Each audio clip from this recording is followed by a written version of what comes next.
You may only use the tools in the box. Each week, 3 former Alone participants go head-to-head to complete some of the toughest builds ever.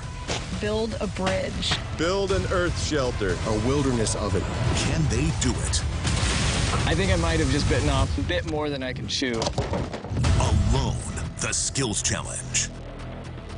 On the History Channel.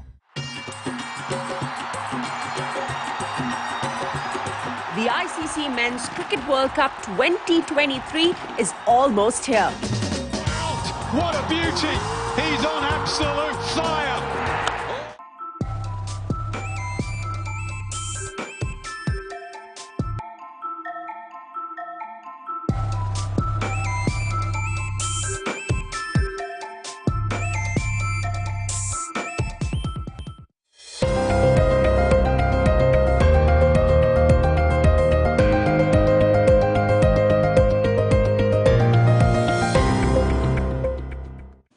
Hello, I'm Maricela Kelleton with the Midday News.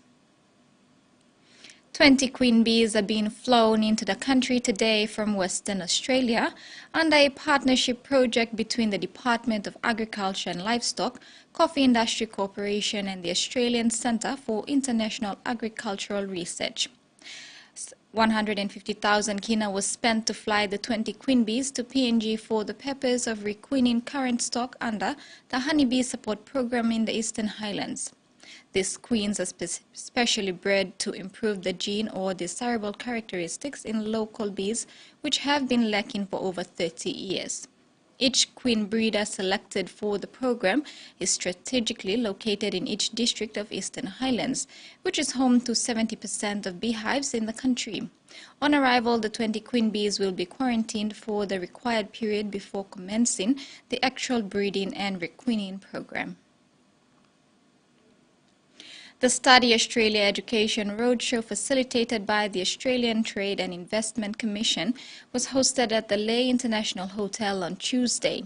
Australian Trade and Investment Commission representative Patrick Annie said the roadshow has been occurring in PNG for over 25 years. It slowed down in 2019 following COVID-19 and has picked up again. Overall, it has been hosted in Port Moresby, Leigh, Kokopo, Mount Hagen and Enga. So the Study Australia Roadshow is basically an event that takes place annually. We bring up the universities from Australia and promote Australian education in PNG, specifically tertiary education. Semi Misan called on residents of Burke and Mandak areas in central New Ireland to preserve the rare and captivating tradition of shark culling. The plea was made during a 3-day festival held in Connors Village, which concluded on Tuesday, July 18. Despite rough seas and unfavorable weather, the festival featured vibrant traditional performances and emphasized the importance of preserving a safer ocean. Shark culling, a skillful and brave practice unique to the region, was hailed as a source of pride by Deputy Governor Missen. The event culminated in the successful catch of 3 sharks, which were distributed among the communities as a local delicacy. The festival served as a reminder of the significance of preserving cultural heritage and promoting marine conservation in central New Ireland. In regional news, Australia will be the first country outside of the United States to commission a U.S. Navy warship. The USS Canberra has arrived in Sydney ahead of it entering active service. It's a ship built for war, but the USS Canberra moored peacefully in Sydney today. On Saturday, it will become the first warship the US Navy commissions internationally for active service. It serves as a strong icon and a symbol to our mateship that has been over 100 years with Australia. Built by a company headquartered in Western Australia, the $500 million warship will have a crew of 70 people. It'll mainly be used as a launching pad for military assets along coastlines, but it's just as comfortable in open waters. This is the second generation of US Navy ships to bear the namesake of Canberra. In 1942, the HMAS Canberra was protecting US Marines fighting ashore the Solomon Islands. when it was hit by Japan's naval force 24 times within 2 minutes. 84 crew members were killed. Having the second USS Canberra being commissioned after World War II, where the Baltimore cruiser was called USS Canberra, signifying the loss of HMAS Canberra 1 at the Battle of Savo Island, really signifies the strengthening, the ever-strengthening ties between the Australian and the American countries. So as the Commodore for Littoral Combat Ship Squadron 1, I have responsibility for the largest squadron in the Navy. And so right now I have 6 of my ships deployed into the Western Pacific region to provide that forward presence, that security, that stability, that promotion of prosperity, keeping the sea lanes of communication open. And they're operating with the Royal Australian Navy and other allies in the region. The USS Canberra will join the US Navy active fleet on Saturday. New Zealand has joined with Australia to reject claims that it withheld budget support from Solomon Islands, saying it has asked its top diplomat in Honiara to set the record straight. Solomon Islands Prime Minister Manasseh Sogavare has accused Australia and New Zealand of delaying financial support worth some $27 million during an extraordinary and sometimes fiery press conference on the return from a week-long trip to China. He also declared that Beijing had agreed to plug that budget gap through funding unnamed projects, although the Prime Minister provided no detail. Australia rejected that accusation on Monday, and Tuesday New Zealand's Ministry of Foreign Affairs and Trade issued a forceful statement declaring they have not withheld or delayed any budget support to Solomon Islands. The New Zealand High Commissioner in Honiara has been tasked to set the record straight with the Solomon Islands government, confirming New Zealand has honoured its budget support commitments.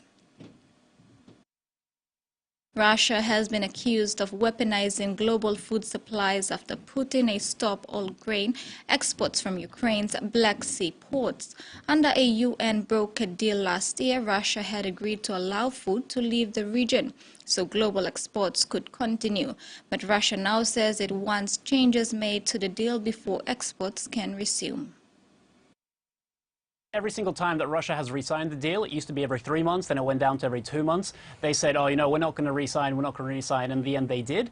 Whereas this time, they actually didn't. We're yet to see if, for example, they're going to come back in a day or two and say, all right, we've reconsidered, we've gotten what we wanted. In terms of what they do want, well, there are several things, one of which is they wanted an ammonia pipeline restarted that went from Russia through Ukraine and to a port. They wanted that restarted, but when the dam explosion happened, the same night, there was also an explosion of that pipeline. They also wanted some of those SWIFT sanctions to be removed so that they can have more easy access to payments for their goods. Now, those things have been difficult to approve for the Russians to be able to do, and because of that, and there's a couple of other reasons they're backtracking on that deal. When the war in Ukraine just started, the vast majority of grain that left Ukraine went through those Black Sea ports. Now, the Ukrainian government and industry has been investing a lot of money to be able to get more by rail, by road, and through the Danube River system to the west of Ukraine. So they were hoping we can get more grain out of those locations. Now, they will be able to, and that's why the impact on grain markets won't be as severe as when Russia invaded Ukraine,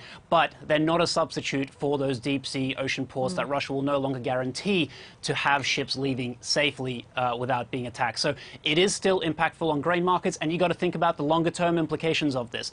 If Ukrainian grain farmers have lower prices, that means they have lower margins and they have less incentive to farm more and plant more in the future. So there's implications for how much grain is going to be available for global exports in the future. Africa and the Middle East are likely to be hit most by it, but it's a net game. So in the end, there's going to be higher prices for everyone, and that's not good anywhere.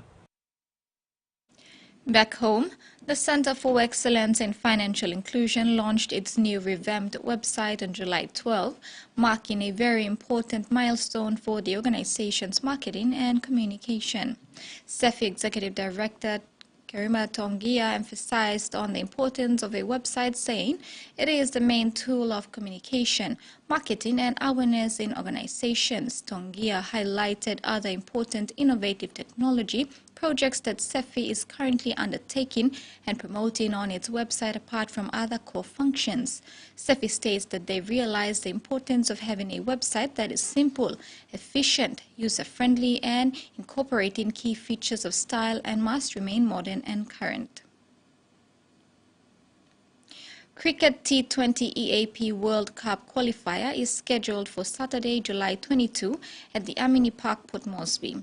The host team PNG Barramundis is hoping to give its best and qualify for the ICCC World Cup Challenge, which will be held in the West Indies later in the year. During the press conference Tuesday afternoon, Cricket PNG CEO Richard Dunn and Barramundi head coach Nathan Redden remarked on the highly anticipated event by PNG cricket community. Coach Redden believes his side is best in the region and will come out on top as winners at the end of the qualifier. Dunn also backs the Barramundis to win the qualifier with home ground advantage, but cautioned the team not to take its opponents lightly. Participating teams are expected to travel into the country in the next 3 days. The Barramundis remain hopeful. A lot of development work's gone on around the world with countries over the last however long, 6, 10, 15 years. And, countries will improve. Some will come at a different rate than others. I'd suggest that our job in this event is not to take anyone lightly at all and not assume that anyone's stronger than anyone else. The Australian Minister for International Development and Pacific for Defence Industry, Pat Conroy, arrived in Port Moresby on Tuesday to further strengthen the relationship between the two countries. This is his fifth visit to PNG over the past 12 months. In a media release, Minister Conroy stated that reflecting the depth and breadth of relations between Australia and PNG, including in sport, which we celebrate both on and off the field. Australia's relationship with PNG is profoundly important. At the invitation of Prime Minister James Marape and PNG National Rugby League bid chairman Wapu Song, Minister Conroy will be attending the inaugural corporate dinner in support of PNG's bid to become the next franchise in the NRL. The event will take place at the Stanley Hotel in Port Moresby tonight. And that ends the news this midday. Have a great day. Bye for now.